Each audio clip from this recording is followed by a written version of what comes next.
As we consider famous prayers that were spoken in the Bible, some showed a tremendous change in the person speaking them, and actually prayers should certainly change us too. Good morning, this is Pastor Ernie Lewis of the Blue Point Church in Sisney, Illinois, with your thoughts for Wednesday.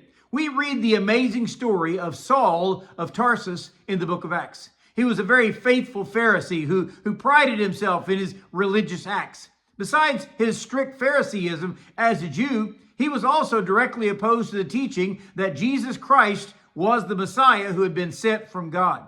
In his quest to wipe out Christianity, he obtained papers from the high priest to take to the synagogues of neighboring cities to arrest Christians for their belief.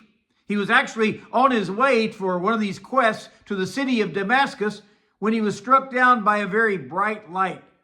Jesus spoke to Saul through that light, saying, Saul, Saul, why are you persecuting me? Those journeying with Saul heard the voice, and they stood still out of some wonder and awe. So Saul asked, who are you, Lord? I don't really believe he was considering that this was Jesus, since he didn't believe he was from God and certainly didn't believe he was the Messiah. Actually, the term Lord here was just one of respect, speaking to this bright light.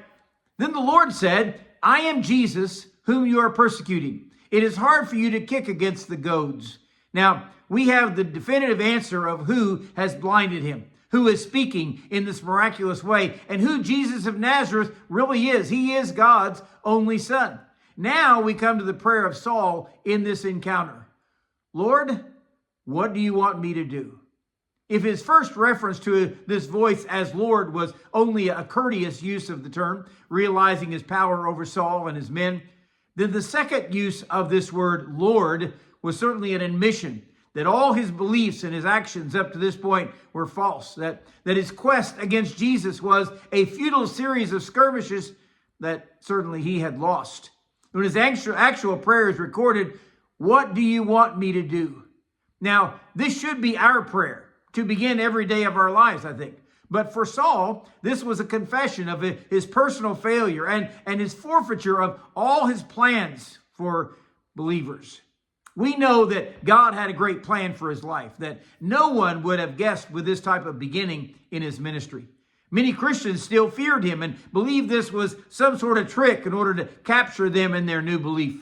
But for Saul, it was just the beginning of a complete about-face for his religious beliefs, his new surrender to God, the frightening path forward that would oppose his Jewish leaders. So is that how we should view this prayer or even pray it for ourselves? Forgetting our past, all of our futile actions, which are now only history. Lord, what do you want me to do? Or perhaps we need to change the emphasis in this sentence to, Lord, what do you want me specifically to do for you? Forget all those others around us that we might criticize for what they're doing or maybe what they're not doing. The genuine prayer should begin with Lord. They say if he isn't Lord of all, he really isn't Lord at all. And when we get the right focus on his lordship, then we genuinely seek our marching orders. Let's pray, Lord, what would you have me do today?